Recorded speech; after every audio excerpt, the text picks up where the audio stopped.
Today we are joined with, and you've heard his name before. I know it because if you are in Web3, there's no way you missed the AI bonanza chaos that we had. And in the middle of all of it was AI16z.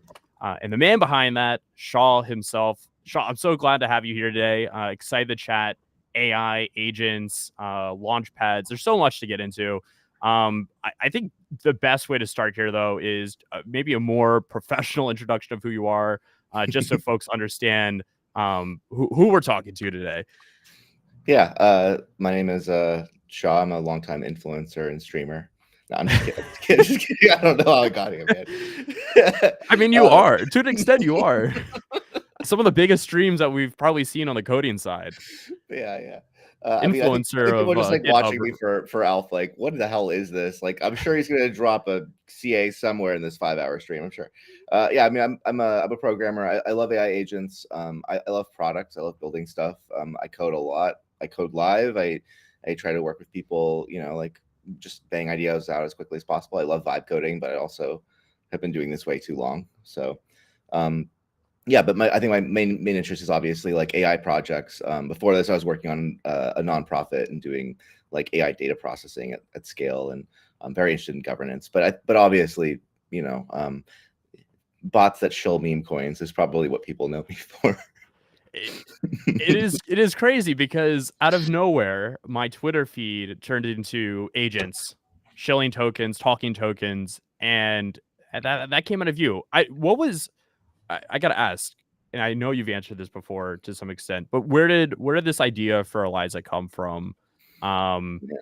And I guess the end of that question is like, did it play out the way that you expected today? I know in the middle of the chaos, like you're like, I never expected this, but like we're at a kind of a turning point of like you're going into V2. There's new ends that you have in sight and goals.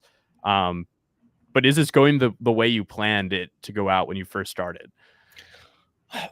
It's like we kind of ended up where I thought we would end up, but not the way that I thought we would get here at all. In 2023, I was like, okay, about 2 years ago, I had published something, and I already had an agent called Eliza with an Ethereum wallet and the whole thing. It was like clear, like, okay, agents are going to have wallets. They're going to be able to. They're going to have their own identities, all this stuff. And I put out a whole thing, put out like videos and an agent, and just like nobody cared. Nobody cared. And then we rebuilt it, a whole other thing, and got it running on Twitter. And launched again. And I had Eliza followed by Mark Andreessen, and just didn't stick. And I think that there was definitely something medically missing. Like it was the agent thing, but it was really Truth Terminal that broke this all open for all of us. And I think there's something really important about memetics that I didn't know at the time, which is that it needs to be both like mundane and weird. Like there's somebody said this, like there's the three things of memes, or like mundanity, weirdness, and something else, just like being kind of droll or whatever. And there's just the fact that True Terminal was like silly and weird and made Fartcoin like just like open people's minds to the meme of what agents could be. So I definitely don't think we would be here. Like technically, like, we were all doing different things, but in the same realm. But it was like that cultural flashpoint, I think, where like suddenly everyone like woke up to what I was doing, because they're like, well, what else is like Truth Terminal? Like, we've been doing this for years, guys. We had it all ready to go. And so Right. so I think that's kind of how it went down. Obviously I thought, okay, we're going to release, we're going to have an AI DAO, and it's going to go this way. And what we've actually built has changed quite a bit based on what people wanted and asked for and seemed to care about. But we basically have got around to building all the things we thought we would build. And, we're pretty much where we thought we'd be, if that makes sense. What a crazy ride. I have to also ask, I think for a lot of the people that come from programming backgrounds originally, in their minds when they think AI projects are building out, they think Web 2 Rails. Why Web 3 Rails? Do you think that was what made this blow up the way it did? Do you think more people from original background of coding and Web 2 should start looking to build on Web 3? I think there's a lot of things going on there. Personally, I am just very nerd sniped by Web3. Even more than like blockchains, like I love the idea that we can cryptographically sign stuff and prove who we are, and then we can have agents do the same thing with just like 2 lines of code, like very, very simple. I don't even need any APIs. I could just be like, cool, generate a private key and now I can sign stuff and prove it. And I love that idea, and I love that I could like build an entire game where everything had a wallet. And there's people doing this, quite a lot of people doing this now. And I guess shout out to like Realms Eternum is probably a good example of agents in a game that have wallets and have their, you can like kill them and take their stuff. And so I'd also been working on a game called Small World with the Treasure DAO, and still going. I think it's awesome. And so I had this like real appreciation, I guess, for like the more like NFTs and like it's wallet as an inventory system and kind of these aspects. I think that really made sense with video games as well as agents, right? Like they just map very perfectly to that, like that, there's a person and they need stuff. And so it just always seemed very obvious to me. And just like if this was like in the future, 100 years from now, this is obvious and inevitable. Like there's just no other way. So it's just about like an if and when. And I think that, building in Web3 is like, there seems to be, I kind of wrote this the other day of like, it's like we're all the same party because there's a lot of beer, but we actually like are here for having different conversations, right? Like some people just like gambling. And I think instead of saying, oh, well, crypto shouldn't be about, it's like you should have the most gambly experience over there for people who want, the casino. And then you can also, with the same technology, can build, a new way to govern, communities and systems and organizations and stuff. And they don't have to be the same thing. They can be different. But because we're all technologically tied to the hip, we've kind of have this like one crypto culture, right? And I think that a lot of people like just despise it or love it or whatever it is, but it kind of just is like how they feel about the current conversation. And I think that this actually has a lot to do though with how founders relate to crypto.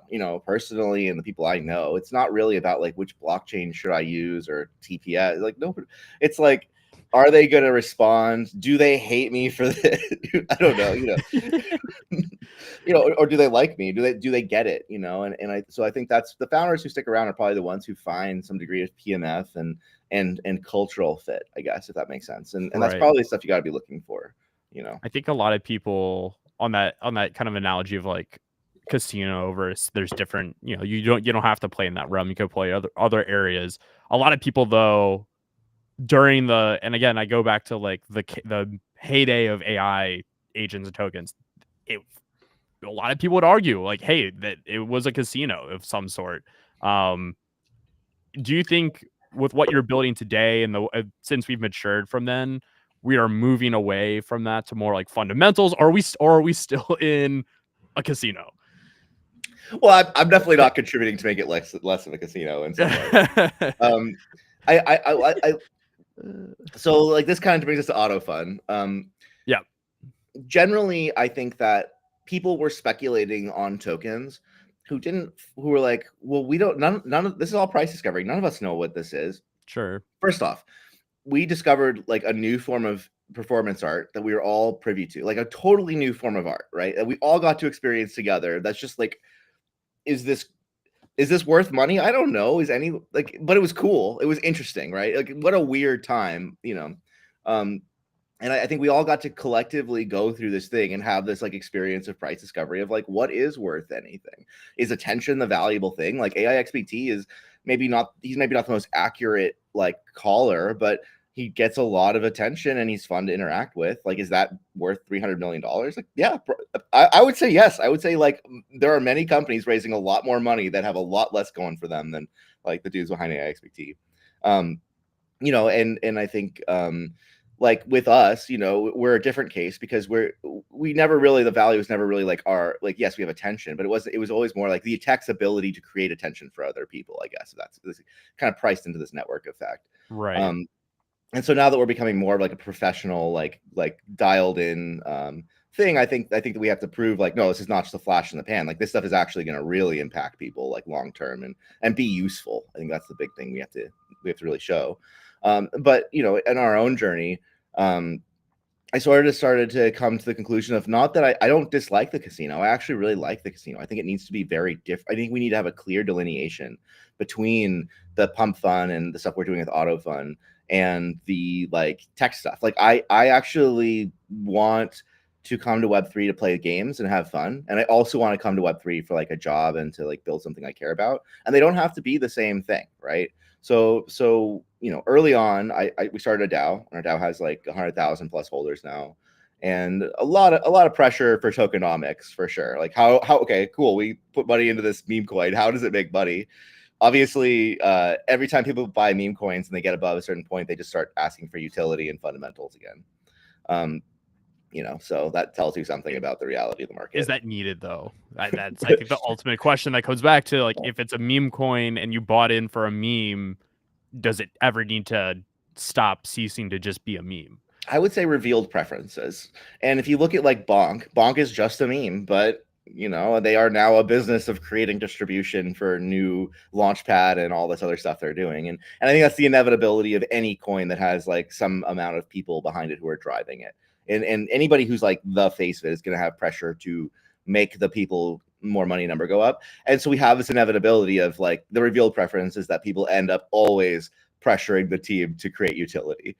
Is that though, to your point of you guys, the value there being like we can put attention on things and drive value to it?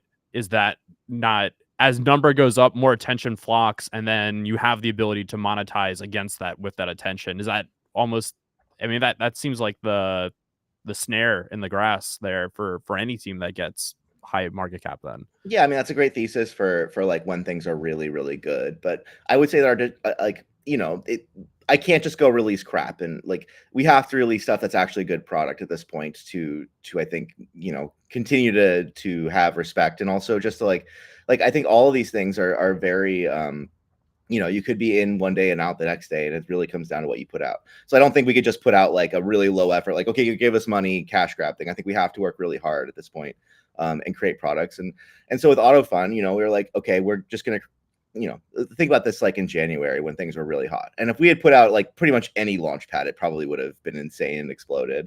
So we bought a team to launch a Launchpad, and it just didn't go the way we thought it would. The development was really slow, and it was like, okay, it's March and we still haven't launched a 2-page Launchpad, like like a Let's Bonk looking thing. Like, what the hell? And I basically dropped off of Eliza, pulled my team in, and took over, and we just rebuilt the whole thing. And so I had no intention of building a Launchpad, but our community really wanted it. And once it kind of came down to it, it just did not look or feel the way that I would want like something that we created to be. We like brand and characters and product, like something like a good UX, even if it's like a shaky early launch. So we just kind of like said, okay, well, we're gonna have to own this thing and just make it a good product, and that's what we've been doing for like the last 2 months. And so I basically made a casino. I mean, it is the most casino-y casino I think we could possibly make. It's like fully AI. Like you don't even have to generate. It generates images for you. Everything is very tactile. We're adding like more spinny, fun things to it. And I think, in this experience, I kind of just got to know that sort of user, like the degen who gambles and who just wants the best thing. And I think that we're, there's still a lot of like UX, UI stuff we have to like to get there, to get that, like, someone who's just going to hang out in Axiom all day still isn't probably going to use it. But to create something that's like a mix of like what I loved about like Blur and NFT galleries back in the day, or kind of that thing with a good trading experience, with a pump fund. And to then add AI to like everything, and to try to make it the best version of itself, and to not try to make it what it's not. Like if people want the 5IQ fun, like dopamine hit thing, we don't have to put in a whole RPG storyline there. We can just give them that casual experience. And I personally have like kind of gotten low-key addicted to Pump Fun, because it's just like, of all the video games I could play like Counter-Strike, but I kind of like I like the social MMO RPG aspect of Pump Fun. It is a financialized PvP environment. Yeah, I joked aside, I was like, if you ever played World of Warcraft and have like played PvP in there, this is essentially the same thing on a larger scale, but with money. Bingo. So let's just say that that's what it is, and we don't have to hate it. It is a financial video game, and it's fun, and that's why we're here. And that's not what we have to do with our day job. That's just like the thing. But yeah, so that's kind of how that came out. It was like really an accident, but in the end, it was like, if we're going to do this, we're going to own it and try to make it something good. And I think it's like a really cool new thing. I think it's very different. And I also think that like strategically, I think it's something we can go outside of the current crypto Twitter with, and bring in like, people off TikTok, and, people who are like, what is this meme coin? I don't know. And then, they come to Pump Fun, and it's like a little bit too degen. Like if you don't know, you might not get it unless someone else, I think we have something that's a little bit more like a mainstream appeal. It's kind of my hope. does the attention that you've garnered to yourself through Eliza and AI16Z, does that weigh on you to an extent of like what you Oh like? man. I I can speak to there's like personal experience. I stepped back from making content in 22 for personal reasons and stuff, and I just felt like everything I did was, somebody had a comment on it, whether good or bad. Um and I've gone through this with the soccer team that I own as well. Like when everybody's looking at you and everything is going to be commented on, it almost, I feel like it's a friction point of like, even if what you're doing is going to be good, you're like, I don't know, like we got to do it better. We got to make sure it's right, or let's wait. Like, does that really like weigh on you and affect you? Because you Oh yeah. were like main character syndrome for a while there. I would say like if you want to know the real facts, like I'm pretty hard on myself, and I've been kind of like grinding as an entrepreneur for a long time, so I've sort of steeled myself to it. But I've basically become like I feel a lot of pressure to deliver, like a lot.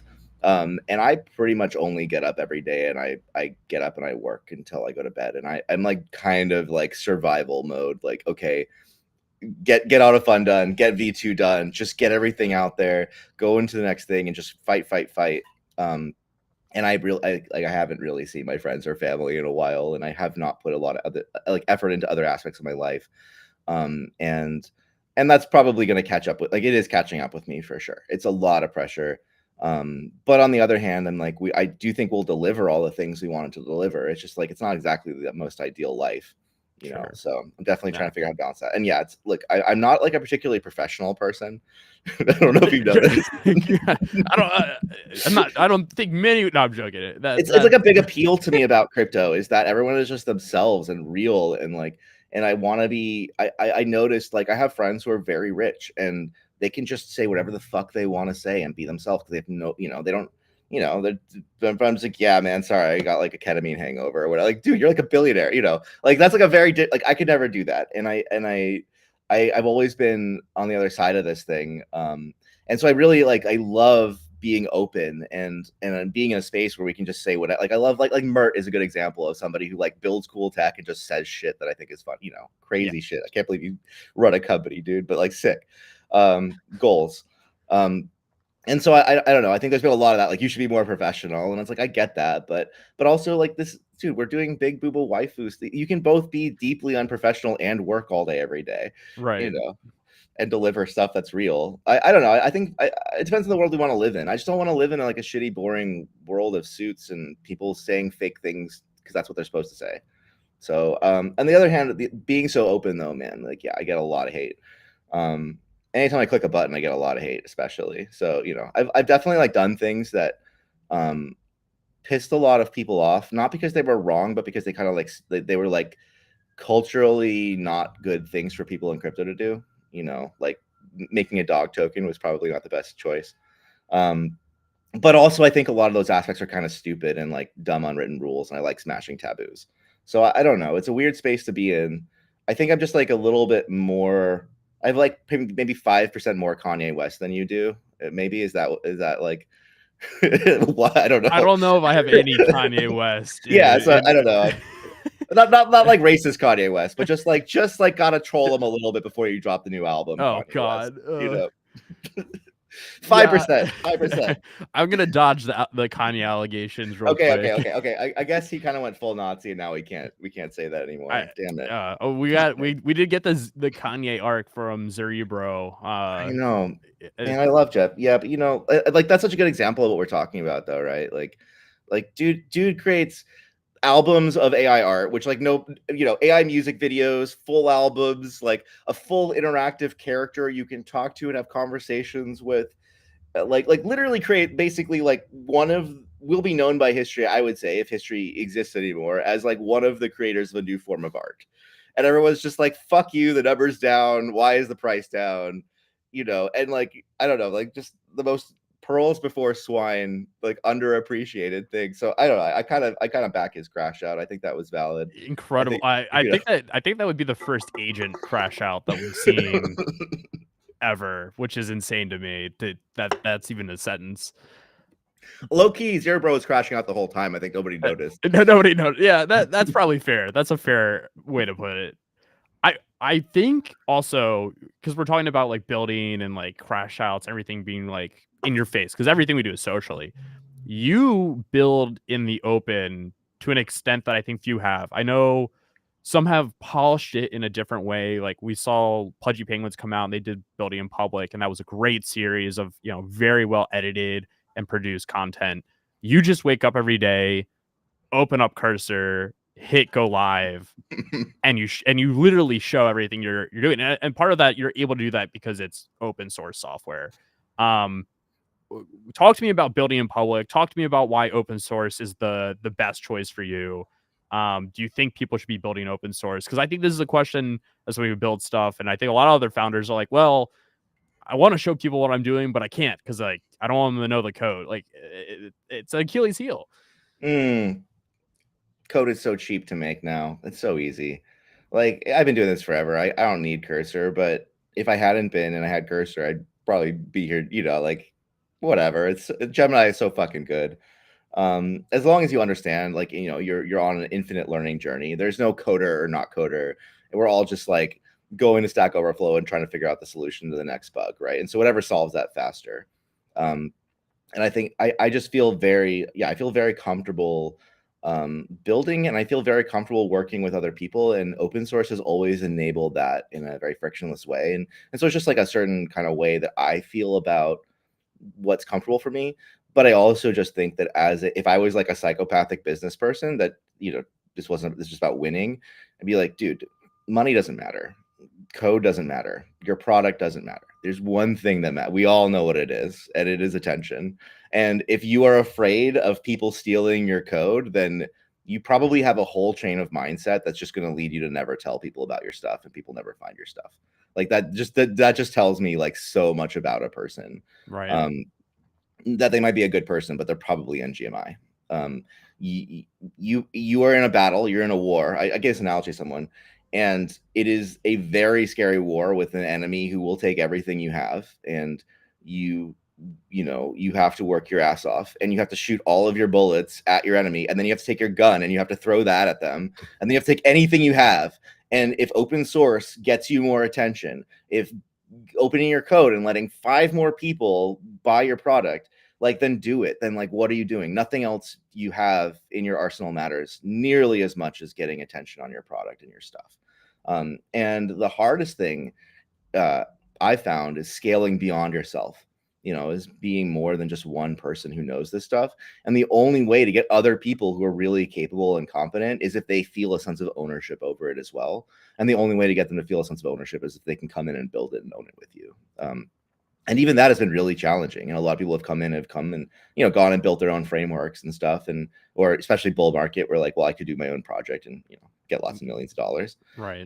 But generally it's been like a way to shine a light out there and be like, hey, I'm a weirdo who loves building all day. Like, I love this shit. If you love this shit, come do this with me. And it's kind of like, I just don't think you can build a company in the modern age where you can recruit talent, raise money, get followers, get attention without having these kinds of elements be a really important part of your loop. So I'd say, yeah, there's like a lot of idealistic reasons for open source, but I think we all kind of know those. I think what's more important to hammer home is that, like, if you are trying to win at business, you cannot hold things back anymore. We're just not in that world, and code is so cheap. It's just like, if you don't, then Nikita Beer or Levels.io or somebody's just going to come vibe code it in a weekend and take your product. You better ship that shit fast. You better Does get the it moat then become attention? Yeah. Oh yeah. For sure. The moat is look. What's Facebook's moat? Nobody likes Facebook, but everyone's there. What's anyone's? What's Kanye's moat? Okay, that's different. I think he's got a few modes, but I don't think anybody's trying to cross them. That's the issue. That might genius, be his moat. honestly, genius. Bro could build a bridge across his moat, and people will be like, I'm good. I don't know if I'm gonna cross. That's so interesting. It takes me back to something that Gary Vee said a while back that has stuck with me since like 2018, which was like, host the party. If you're the kid in high school that's a nerd and your parents leave town and you have no social status, nobody cares about you, but you throw the cool party. You're like, hey, everybody come here. You know, this might not be the best decision. This might go against like all intuition, but just have the party here. You become you get the attention. You're cool all of a sudden, and that allows you to level up. Hosting I literally did that in high school. I think I wanted to be kind of more of like a pleaser person who wanted I wanted to be a musician. I wanted attention, but then I actually hosted the parties that did that, and it worked. It was like effective, but yeah. also knowing what I know now, I'm like you don't attention is a currency as a I didn't mean to interrupt your analogy because No, go ahead. Go. No. but it's a really powerful currency for building a business, but it is really fucking stressful too to have everybody looking at you and talking about you. And like, if you're a computer nerd who just like wants to build stuff, it's great to host a party because everyone's like, oh yeah, sick, I'm at Shaw's house, great. But also, man, it's so fucking weird to like go into a group chat and people are talking about you, or like there's just so much weird. It just, to have your friends asking you to like retweet their stuff, and like it's fine, but it really is hard to feel like connected to people and stuff. Yeah. So I think there's a balance there, and I could tell at some points during that it was a heavy weight on your shoulders, and yeah, regardless of whether you did things right or wrong at certain points, there's so much attention that I don't know. It's like being in the middle of like a waterfall. It's just you're getting splashed and thrown around, and once you get out of the water, it's like, oh shit, like that was a good idea, that was a terrible idea. But in the moment, it's chaos to some extent. Yeah, and to some degree, there's so much chaos that you look back and you're like, that was just a bunch of ideas. I don't even, dude. Man, I was just like trying to tread water that whole time. Do you just take ideas and you're like, I'm gonna do it? Like the best way to like test an idea is doing it. Sometimes I think, I used to write. I used to do that a lot, and there's just so many dead code projects where I'm like, maybe I should like plan this a little more, make sure that like I guess I started to value my time more, just where I could go with things. And I also lived through like VR, AR, a lot of different like hype tech, and so I'm just very I try to be very like allergic to like, okay, cool. There's obviously something here, and there's obviously a lot of hype. What is the real thing? And I think that there's just a lot of like directions we could go, I think, that are not fruitful. And so if you're a person who's like go go go go go, it is good to slow down and ask like, okay, but am I going to use this? Is anyone really going to use this? Like I was kind of getting down a rabbit hole yesterday of like thinking about, okay, I should build like a coding agent. It could be in VR. I could walk around in VR, but then I'm like actually breaking it down in my head. I'm like, is that really what anybody else wants, or am I just kind of going to jerk off for 6 months? And so I try. I don't know. There's something to like, is a balance in your mind of like kind of moving forward and also planning and changing course and seeing what people want. And really, iteration is a very good word for anybody building a product, especially here. And unless you really are building something for yourself, which is not a bad idea, you're building it for other people, and I just don't think anyone ever gets it right the first time, in a lot. So yeah, so I don't know. It's kind of a mix of like just go forward and build, but also you got to plan and listen. Listening is really critical. Well, you're on Eliza V2 or Eliza OS, which is your second go at it, I guess is a good way to put it. What is your end goal with Eliza at this point? I know you recently put out there that you're in your head, and I'll quote it exactly here. There aren't going to be any jobs, and there shouldn't be. And AI playing a huge factor in that. Is that where you see Eliza going? Is replacing jobs, replacing tasks? Is the world going to be just AI and all of us sitting outside getting a tan on the grass? I would say that like Eliza is part of something bigger, right? It's not really like a forefront leader in this thing. It's just part of a movement of something that's happening, which is like what are like computers have always been like, hey, we have this thing that we have to do. Computers used to be like women. Like there were literally women called computers at NASA. You'd be like, let's send it to the computer. Or not always women, but that was like the kind of a thing that was happening in like a time when computers were invented. And they thought, okay, well, we could create, we could do a lot of this math with a machine. And so from there, it's just been more and more like, how do we get computers to do things that humans can do?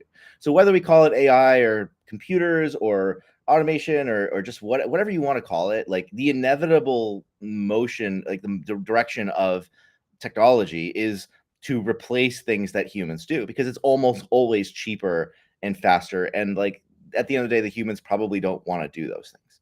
So I don't want to live in a world where we have no purpose, and I don't want to live in a world where we have nothing to do. But most of the things that a computer could do, like I think looking back, we'll be like, well, why would I have done that? Like, like like why would I, like, that work would be beneath me if a computer could do it. But we don't Right. really see that now. We see it like, well, computer's taking away my dignity. It's taking away my purpose. And it's like, I just don't think your purpose is to work. I think your purpose could be answering questions about why we're here, what the nature of reality is, or what God is, or what, like, how do I raise a family well, and like how do I like really have a deep connection with people, and all these things that like I personally don't have a lot of time for in my life because I work. But I hope that what I'm working toward is an automation of that work so that I don't have to do it again. And I'd love to live in a world, but there's a fear there, right? Like, if we don't have to work because the robots are doing all the jobs, and we all like receive income from that, like any other investment you might have made, you get a capital gains and it's going well and you're getting dividends or whatever, then we're all happy. We all have like the same dignity and respect. Like most people in America who are rich don't work. Almost none of them. Almost all of them are investors, right? Like, and make money off capital gains and investments and like other kind of strategic things like that, hedge fund stuff, whatever. um, and working is really like a middle class thing that evolved from a need for labor. And so if we replace that need for labor, like, what does the world look like?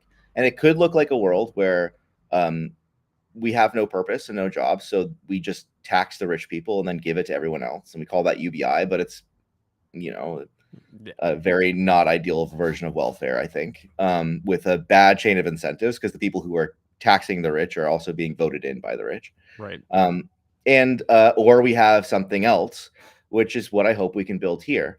And I don't think it's a one person thing. I don't think it's like, I'm gonna do this. I think it's we all have to do this together, which is we have to build a world that's self-owned, that is self-custody, that's emergent, that maybe is not one thing or individuals, but communities and network states and groups and friends and family and cabals and like whatever things that group people together. And we have to actually get exposure to real technology, not just speculating and gambling, but actually, like, how come Mark Andreessen gets to get in on that freaking Anthropic round? How come I don't get to like have ownership over the technology that changes our world? Well, You Mark know, Andreessen recently said that VC is like going to be the last frontier for AI. It's going to be the one we'll place see, AI man. can't do. I mean, I, Well, I I saw that and I like literally thought, I was like, I think there's some people in AI that would argue that. He said that the moat was chaos, that AI doesn't have chaos tolerance, which it's so I thought funny. was comical. For such a smart guy, he's so like willfully unaware of his own role. Like, no, his power is attention. His power is that he's probably one of the most prolific tweeters in history. He's literally tweeted billions of dollars of value into companies just by giving them attention and back. Like, the only reason we're all here is because he gave Truth Terminal 50 grand. Like, this has nothing to do with chaos. It's the exact opposite. And you could totally imagine a world where there's like an AI XPT investor that's like going around like investing in projects people are pitching. And whether it's good or not, it's going to like hyperstition some percentage of them. He's getting 2 out of 10 success rate. Like, if we can get 2 out of 10 success rate on projects by like giving them shitloads of attention and value, and that, knowing that the founders are real, then what is his mode at that point? Like, it's distribution. Like, okay, cool. What they really do for people is not give them money. Like, what they do is they give people money and then they multiply it, right? And they multiply it through distribution and relationships.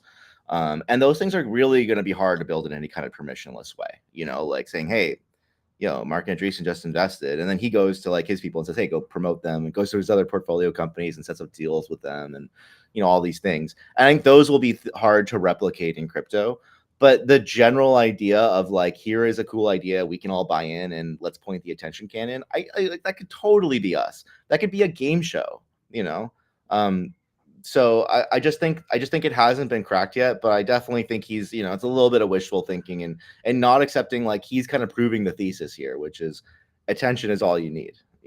It's crazy that has become like the theme of this conversation, is like attention at the end of the day is the most valuable part, regardless of what you're building. Like the tech could be amazing, but if nobody knows about it, if no eyes are on it, you don't have users, is it really good tech?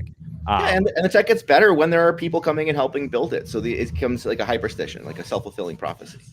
Yeah, we haven't on the topic of like investing. Have we really seen though AI, an agent, or a protocol or even a service do well investing yet? I don't, not off the top of my head. I haven't seen anything where I'm like, oh, that's. I mean, we've seen a lot of tokens or agents claim to be that. Yeah. But it feels like we're still very far away from like automation of like, I go to bed, agent does this for me, I made $1,000. Yeah. So we have an investor agent. He trades, but like, what magic does he have that's going to make him trade well? Like he can totally buy and sell and make theses and decisions and post about it. Like all that stuff is no problem. It's easy to make a trading agent.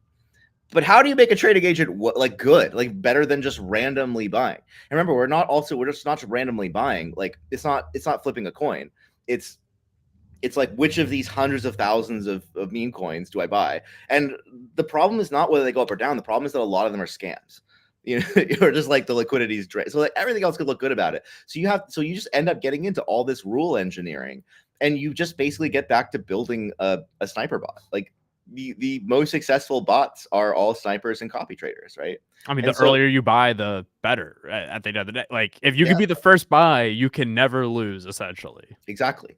Exactly. So I do think that like AI has an extremely important value in financial bots, in financial AI, like these things, which is that it lowers the barrier to entry for people to understand, like, what is an LP pool? How do I make what is yield? I thought I just pressed money and gambled. There's actually ways to like make money off my money. People don't even know this stuff. And so if you had an AI agent that's like, let me explain it to you, let's go through it. Okay, cool. Now we're ready. Like, let me take you to that page. Let me do it for you. Like, okay, I think there's a lot of value there in like knowledge and discovery and giving like a better front page than like most DeFi apps, which are like, we're revolutionizing the world with yield staking and people are like, I don't even know any of those words. There's definitely something there to onboarding normies. I also think there's a world where everybody is moving to mini apps, and these mini apps are moving to social. Like people are trading on Telegram, they're logging into Axiom on their Telegram or BullX or whatever. They're seeing like all the information is coming in their group chats, and I think so. Obviously, like people are using AI, like investor bots that have some AI in them, like a Rick bot or something, but they're not. But like we haven't, like the AI is not making money for us because it doesn't have the right intelligence. So we made an open. We have like Degen Spartan. He trades. We actually connected him to autodotfun, so he trades pre-bonded tokens. He's doing his thing, but it's not really attention grabbing because he's not making lots of money. And really, the reality is he makes money when the market's good. He could just buy Fartcoin and and then sell it when and he loses money when it's down. But without having some kind of crazy special edge, which is going to be like secret intelligence, Right. He's just doing that.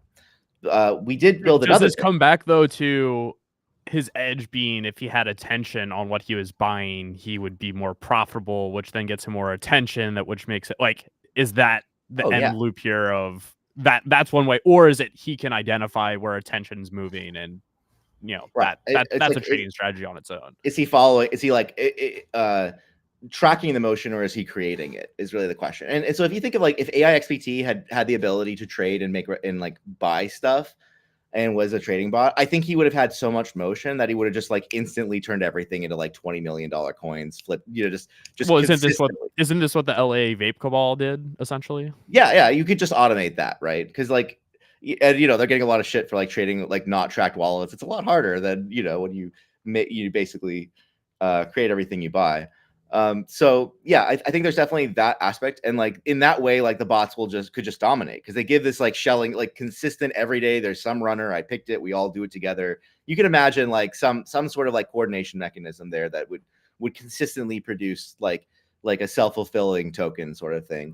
The other thing is much harder. I think it's much harder to actually track all the data. Like if I could predict the price of a token tomorrow, I could kind of predict anything. Like that the amount of information I would need to make an accurate prediction would be pretty impressive. So I think that like we just need to know that they can trade. They do trade. There's many. We have one. It's open source. There's many of them now built on our tech and other people's tech. But are they good? That is open. So when we started, we started with this investor idea. But my idea has always been, let's not use AI to make the trade. Let's use AI to extract the signal from people who know what they're talking about. And if we can go and like do social listening and like say, okay, well, these people are shilling these coins. Like, hey, these 10 KOLs are shilling this coin. I don't know if it's a good coin, but there's 10 KOLs shilling it. So there's obviously some motion. And I picked it up first. Like, then you can imagine like that there's probably a good, like their AI could be good, right? Because it's like getting you insider information. Or if I'm like put the AI in a group chat, and this is really what we sold with AI16z. This is like our unique spin was, well, let's just let everybody shill to the agent, and then let's let the agent actually make the buys in a paper trade situation, and then anybody who would have made it money, we give trust to, right? And so we build this trust marketplace, and so we launched this. The problem was that like it got kind of swallowed by all the other announcements. We've been sort of working on a paper on it. Had a little bit of complication with like, well, there's a lot of edge cases to how you could game that system. So 100%. If there's any industry that will find edge cases to game a system, it is Web3. Right. So I just think it's not like a, hey, let's do this in 3 weeks. I think this is like a multi-year, multi-direction thing.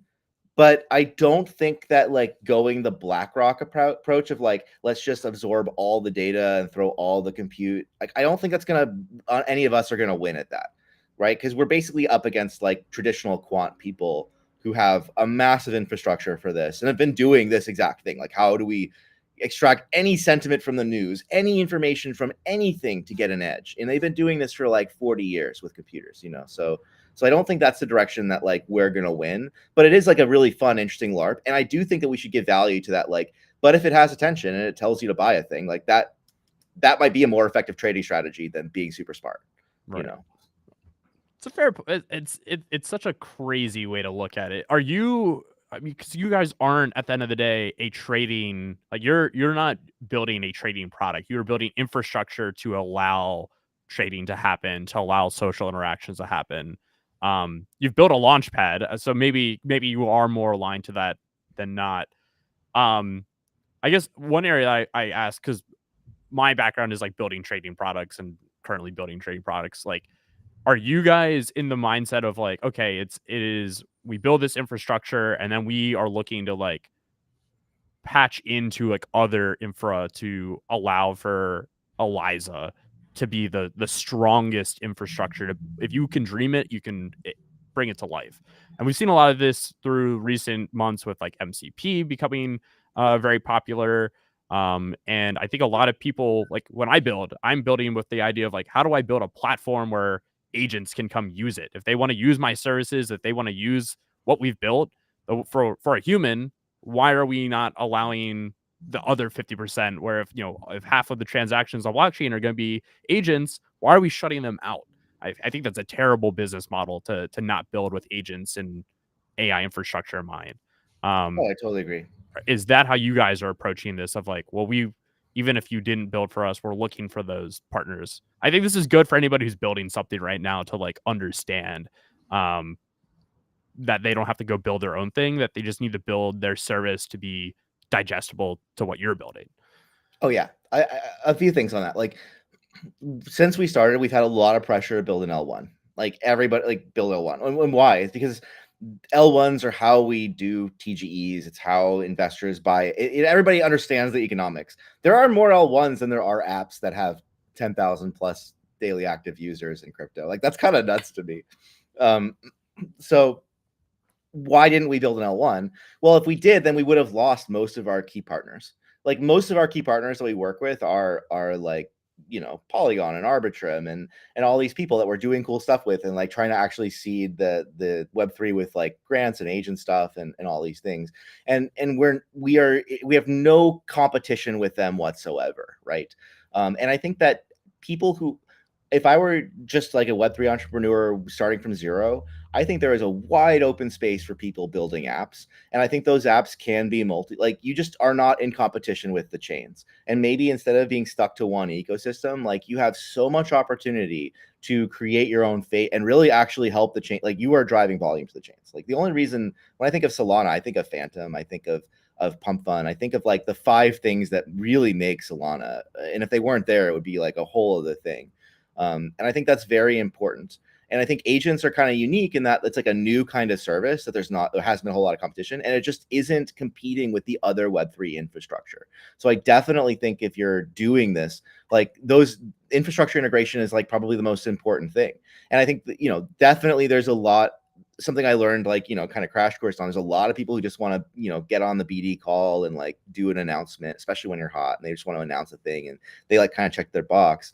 But especially bull market, like the people I'm talking to now are like they really want agents in their platform, like they really do want this to be part of their tech stack. And so I think the L1s and L2s, if you're not competing with them, are incredibly good partners for anybody in Web3. Like you basically, you have to have partners like that, Right. And a lot of them are giving you grants and support and connections and introductions, and super important. And then I think just generally like being app layer and being somewhat agnostic is huge. And so with autodotfun, it's Solana, but we're about to add EVM integration, and it's open source launchpad with multi-chain. I think I just haven't seen that done yet. And I like, really, that's the world I want to see, is like the app layer kind of just glossing over the awkwardness of the current fragmentation. So we just need more apps is like the call to action to builders is like, yeah. build apps, stop building infra that exists already or trying to compete and like at the wrong end of, I think, the spectrum or the pipeline, but like go build apps. That's what we need. That is what we're missing. And we got to stop seeing agents as this magical thing. It's not magical. It's not some new tech. It's just apps. Agents are mini apps for social media now.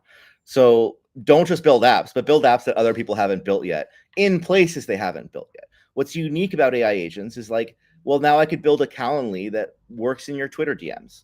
Like, that's you. Don't you want that shit? I want that shit. I would, yeah, right? That would save you a lot of fucking incredible time. Incredible.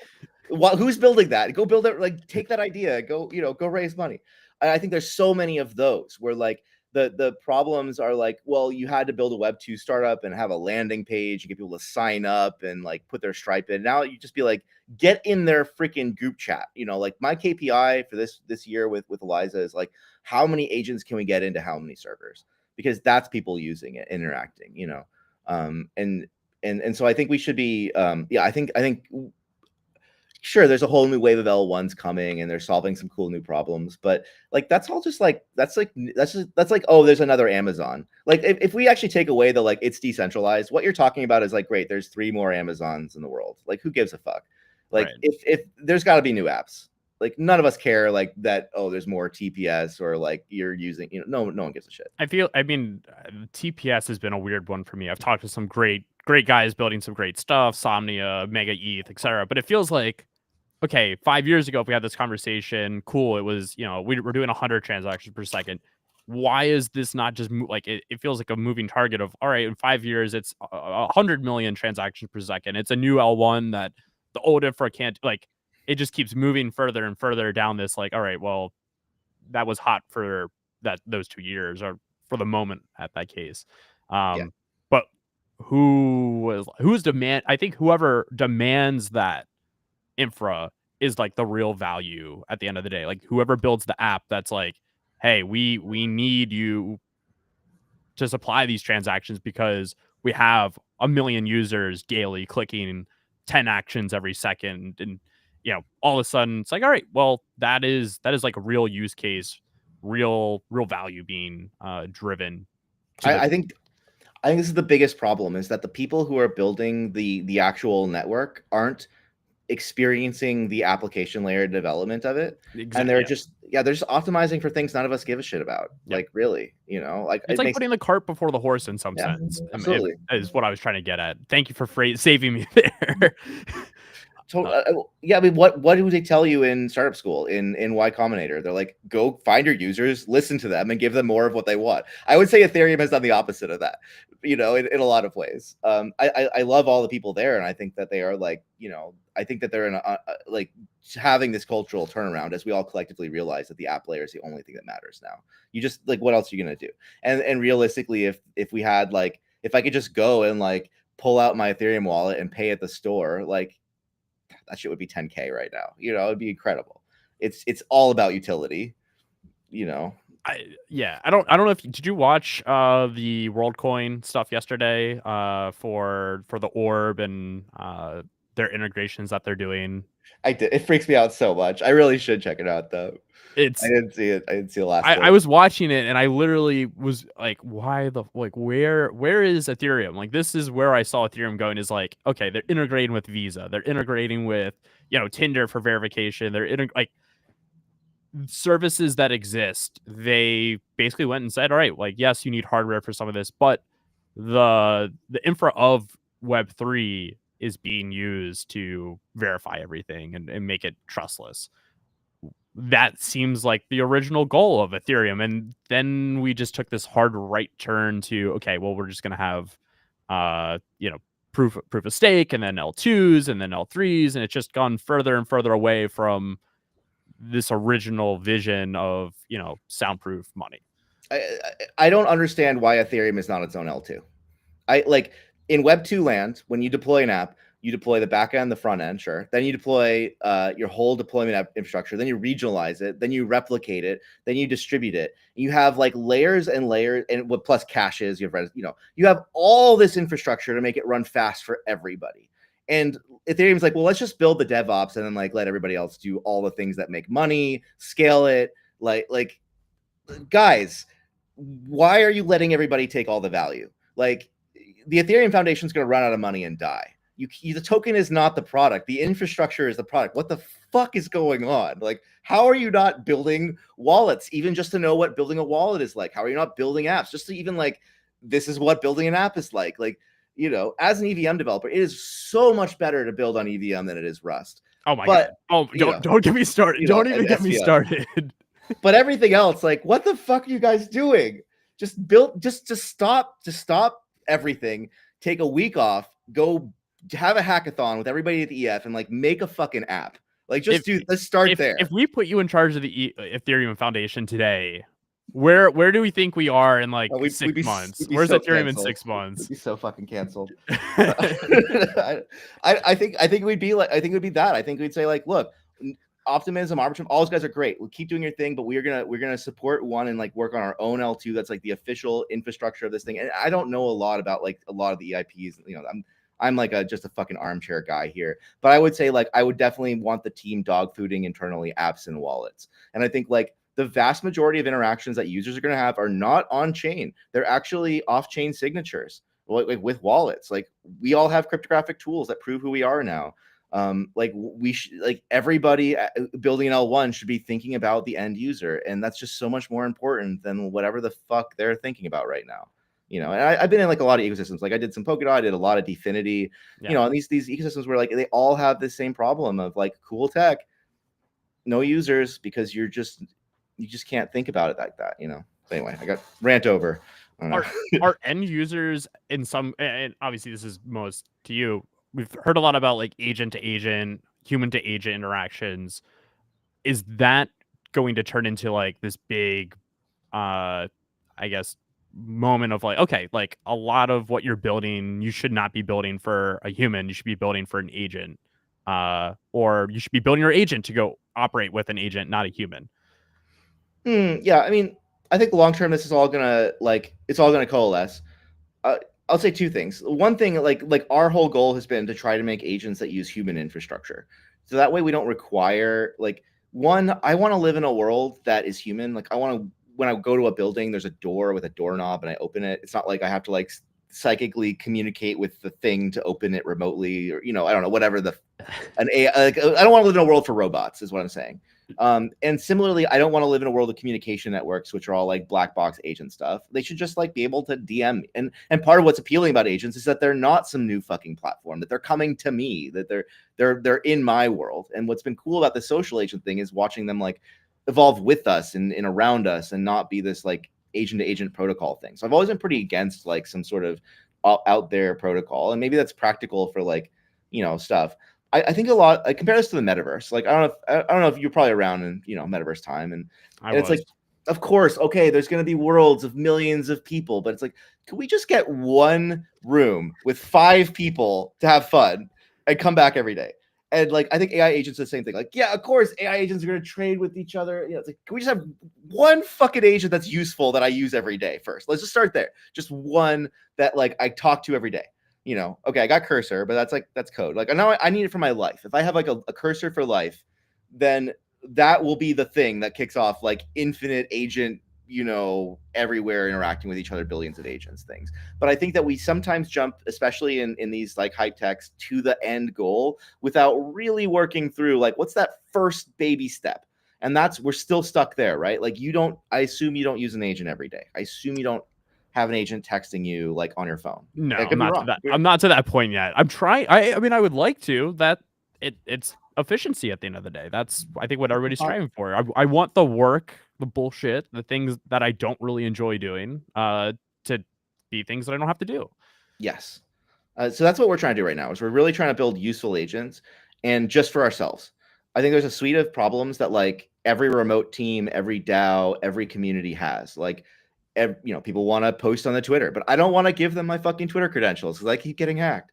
So we have an AI agent, and you can tell the AI agent to post for you, and I can go and say, well, hey, I don't know, like Red Cat 420 or something is your boss now, and suddenly that guy can now tell the agent to post. And so we've used the agent for like, oh, this actually solves a social problem I have. I don't want to give credentials. I don't want the agent to like just let anybody post. Only the people who it knows are allowed to post will post, and then it will prevent them from shilling tickers because it has its own AI filter. Like, that's not really on brand, and so that kind of solves a real problem that I have. Right? We have a project manager agent we're working on. Every single day, it checks in with every person on the team. Hey, just give me a quick stand up. Just write a little paragraph, and then it compiles that and it hands the whole report to the project manager. So now the PM doesn't have to do that every day.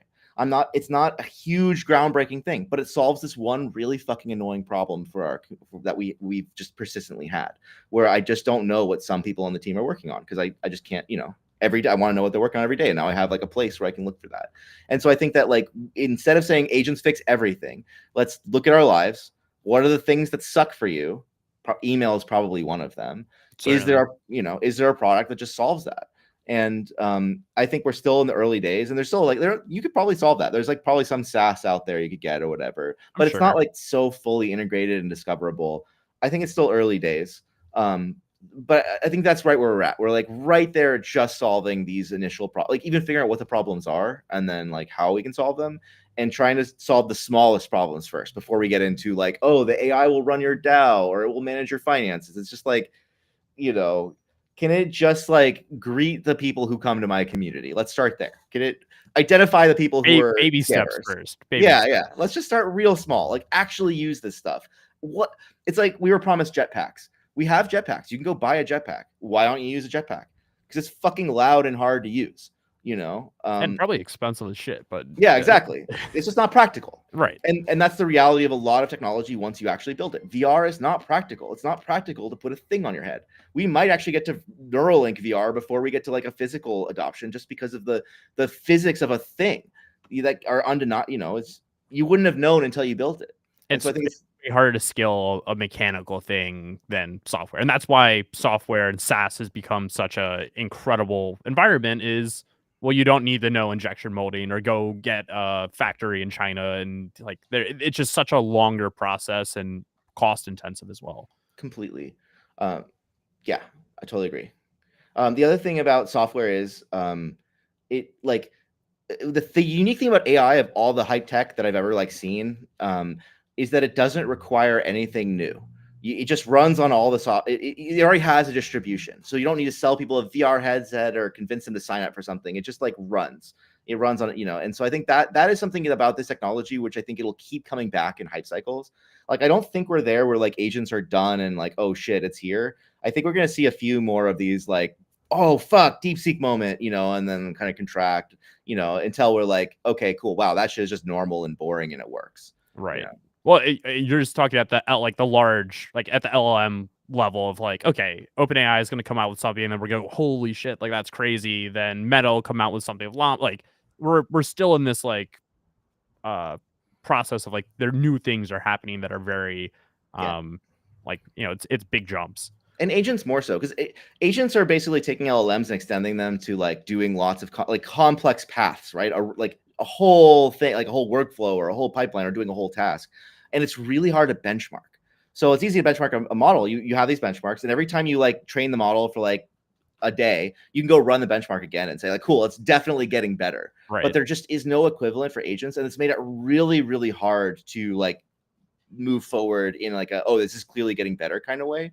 And so I think that as models start to saturate, the big companies will start to take agents more seriously. We're just starting to see that. Like OpenAI is just starting to release their stuff, I think it's easier to see in our ecosystem where a lot of teams have moved away from, and for obvious reasons, I think it was slop, but we've moved away from, okay, it's a personality and it does a very simple task for you, to, if you look at what Prompt and Wayfinder is building, if you look at what OpenServe AI is building, what Tasker AI is building, it is sequence operations to do things for you. And that is like, okay, it's multiple calls of tasks in a row using multiple tool calls, multiple services, multiple memory banks, multiple, like all these things to get to an end task that would have taken you, even with AI, multiple minutes and inputs. That seems like the current meta that is happening on the timeline, what people are building. Where do you see us going from there, I guess, is then my other question. We have some like fundamental problems. So we're going to have this like revolution of mini apps just across the board, not just agents, but I think mini apps are just becoming a thing as we become more social. People are starting to use more Telegram apps. Trading is moving more toward like a social experience or on your Telegram. Everybody, X is trying to be the everything app. Telegram's trying to be the everything app. And I think agents play pretty well into that world.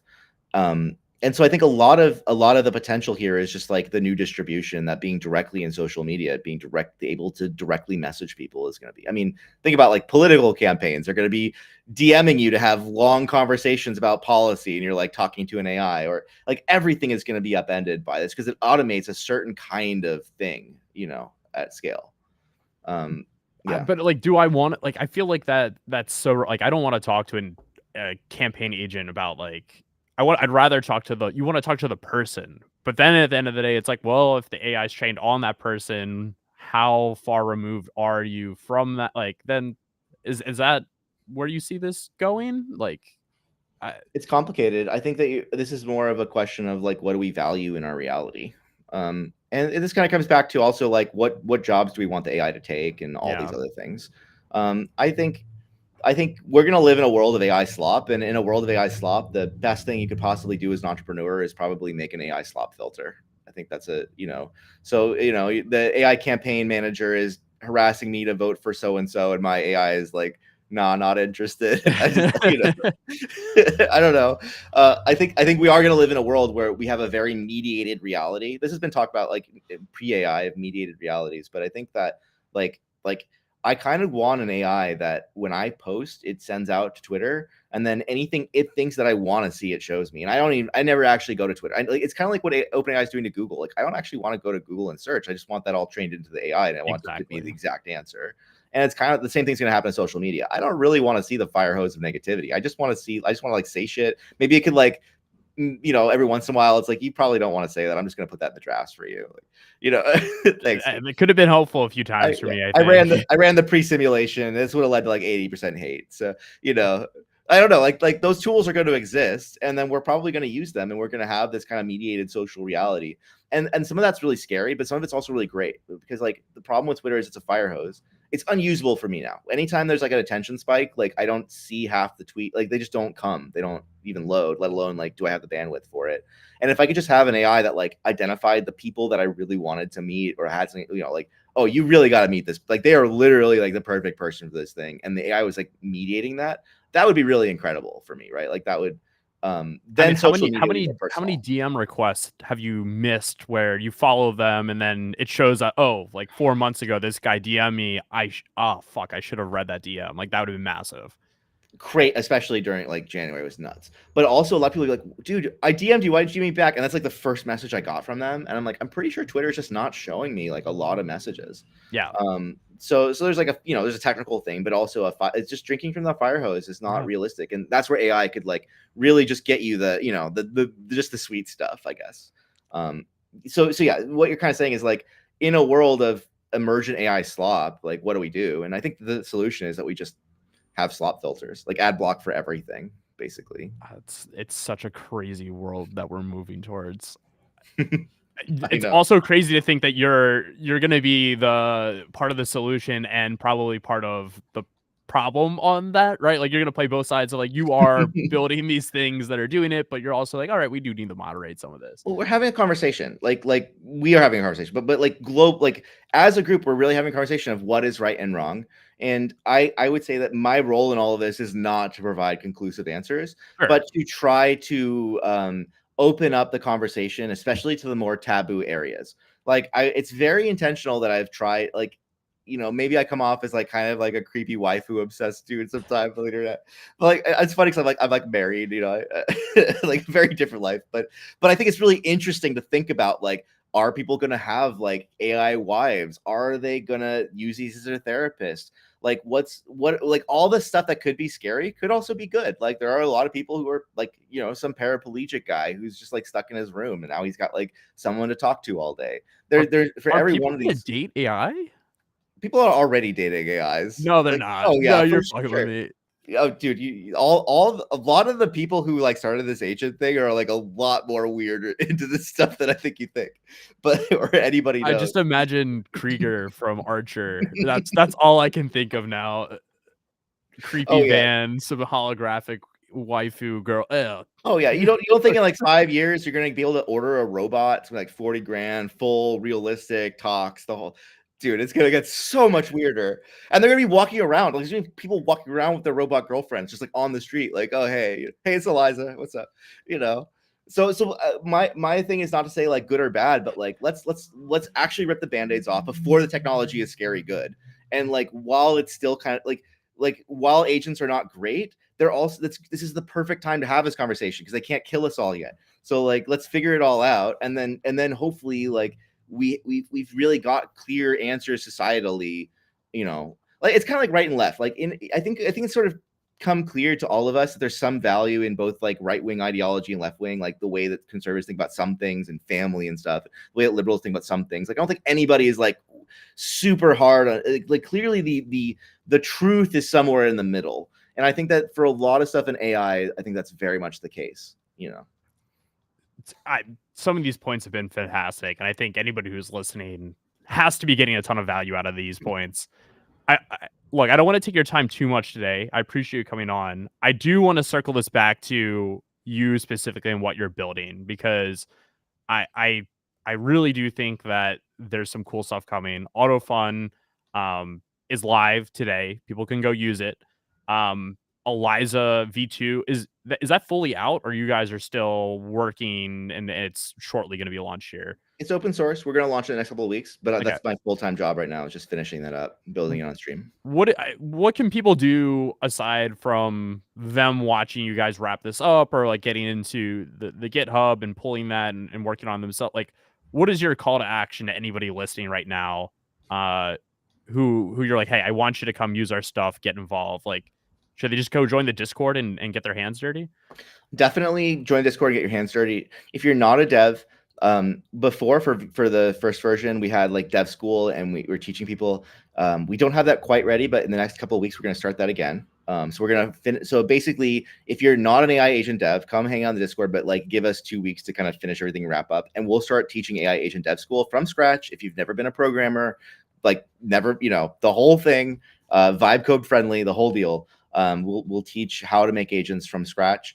And also, they'll be fully released and everybody can just run it. And it's like really simple. You don't have, it's way easier than the last thing, which was more for developers and kind of a research project. This is very much like anyone can run this at home. There's an app, you can just download the app.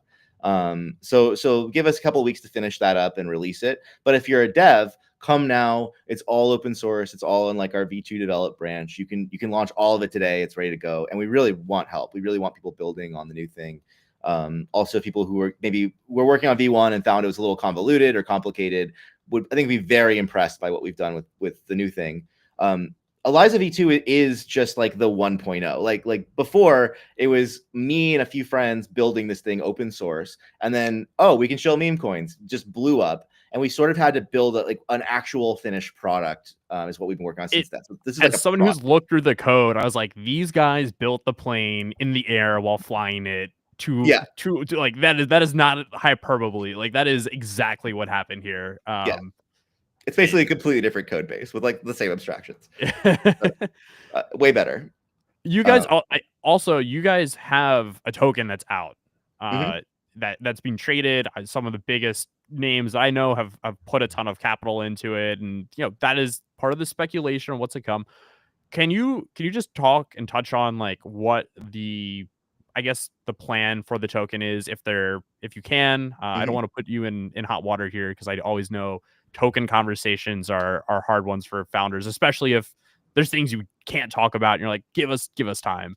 What's cool is that we build in public, we're open. We've pretty much been doing that since the beginning. Our token is AI16Z. We obviously started as AI16Z, and we've changed the name to elizaos, both just to like unify. It was kind of confusing that we had like this tech over here, this brand, and also because A16Z was like, guys, like, okay, it was funny, but now it's getting a little too big. Yeah. And we wanted to attract a kind of investor who's a little more long term, and I think those people like saw that as a big red flag, and so now I think we're a bit more investable and serious. It just from like as a coin. We launched autodotfun entirely to make the coin go up, and the tokenomics of the project are that we are using it to do buybacks of the token. So the native token of autodotfun is AI16Z, and we buy it back with fees. The setup of autodotfun is if you launch autodotfun, you get 90% of the LP fees, which can be quite a lot. Like people have made 100K in a day just off fees. Oh wow. On autodotfun, yeah. And if you're doing 10-15 million in volume, like those fees really add up. And we take 10%. And that 10% is used to buy back the AI16Z token. So it's really win-win. It's really creator friendly. autodotfun is open source too. So if you're like, you want to launch dude, I made a launchpad for you to launch your own launchpad. Like just go do it, or help us, or like help us get base and EVM integrated, and come join the team. We'll even like throw you some tokens or whatever. So that's kind of our approach there. I think the next month is just like basically polishing everything, releasing that V2, and then also showing how these products work together. We'll have Spartan actually trading autodotfun coins. We have a PR in for it, so it's like it's already tested. And it's gonna be that thing of like, it's not like he's trading well, but imagine that you have like these AI PvPers on the platform, like you're trading against, and they might lose money, they might make money, but it makes it more fun. So that's like a big thing we're working on, and all this is open source. And if people want to make the trading better, like you can actually go just work on the trading. It's all open source. What else? I mean, that's pretty much it. Go make a token. So much happening. One thing that I've noticed here in the chat that keeps getting asked is, what's the plan with explain like I'm 5? What's the plan of like, what is, because I don't know, I might have missed this one. What can you explain that to me? Yeah. So it's kind of funny how this worked out. We sort of created autodotfun with a brand, and we have these children, the auto-von-fun and .von-fun, the kind of our characters. And they're like these like like creepy kids. It's kind of a Dexter's Lab sort of thing.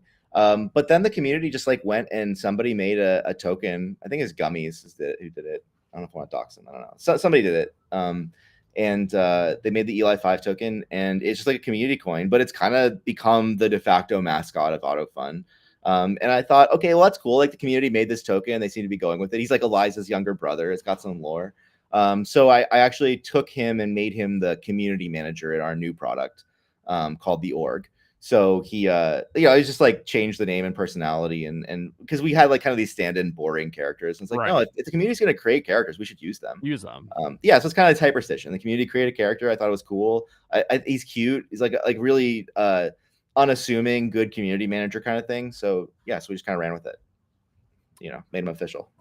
Love that. Yeah. You guys have done well with the branding of the characters. I know the media, the like podcast type shows that you did with the different characters it's memorable, which is notable. Because I don't think many have done it well, where it's like, oh, you see that, that's coming out of AI16z, or that that's Shaw's character talking for him. Like it's notable. I think people should take note of that and understand that that's an attention driver at the end of the day when you can create something that's recognized. Something I noticed, like I with autodotfun, we made everything really cornered and square and angular, because I noticed that every single Web3 website has like the most rounded fucking corners of everything. And I don't think it's just rounded corners is like a metaphor, I think, for brand in Web3, which is like, when I think of like I think people need to emphasize brand and design and like strong imagery, and like when you see it, where it came from, like what you kind of just said. I think that really, really matters. And I think that a lot of us are like nerds who are like, cool, it works, like check out the APR, or whatever, or the APY in the top right. And it's like, it's just not, it's like we could be crushing it at a whole other level. I think that like, retail, a lot of retail will come over if it looks like more like the Uber and like Spotify experience that they're used to, if that makes sense. Yeah. You know what I mean? I can't agree more. For what I'm building, and I know a lot of other founders in their heads, they think they finally made the turn of user experience, and will they come in and not even realize it's Web3? That being one of the most important driving factors for a lot of their design decisions, which is a lot better than, hey, it's all about the tech. It's all like, and obviously the tech's still important, but I think for a while here, if you think about the user experience, it was pretty fucking terrible. And I don't know, we're finally moving past that, which is nice. Yeah, absolutely. I think, shout out to people like Abstract and people like that who are like, we're going to do a chain, but we're also going to do the app layer. And I think that's really important. Yeah. Are you guys doing anything with Abstract? I'm curious if you have plans for agents. No, I would fucking love to. Like, Saigar really early in this came in and like contributed quite a bit to our thing, and fantastic dev. I met him in real life, and I met their team when I was out in South Korea, and I really like what they're doing. I think that they're like a good template of like, if you're gonna do a new chain, this new generation, like focus on the app layer. I think it's the right move. I would love to work with them on agents. They're taking agents seriously. I'm very much courting. So like, dude, come back. You're gonna love our, we put a lot of effort in. You should really come back. So I hope that works out. I would love to. I respect what they're doing. I think they're doing it right. I look forward to interacting with you guys powering Pudgy, Penguin, avatars, and agents. I look forward to that. Tropo Farmer needs his Penguin to have his own agent. I want that. We got to make that happen. There's a couple other big NFT projects you've heard of that are gonna do like that kind of thing on Eliza. I can't announce that yet though. You can't. Thunder. I feel like I could guess them, but I don't think the founders would appreciate me guessing who it might be. Yeah. Big names. Yeah. A couple big names. Yeah. So exciting. Well, Shaw, I gotta thank you, man. I know your time is very valuable, and you've got code to write. It's been a while that we tried to make this stream happen, so I just want to thank you again for hopping on here and sharing some information about what you're building, and I think some great insights on how to approach not only the industry but building, which were amazing. Thanks for having me. It's a really fun chat. Of course. And everybody who tuned in today, all 2,700 of you, thank you. Appreciate it greatly. If you haven't already, make sure you're following Shaw on Twitter at Shaw Makes Magic, or you're following along with what is happening with elizaos, and especially auto.fun that has just launched. You can find auto.fun on X at literally it's just the word auto, the word dot, and fun. And go check out what's being launched there, or launch your own token. I encourage you to go check that out. Shaw, once again, thank you for hopping on, brother. Appreciate it greatly. Absolutely, man. Thanks for having me.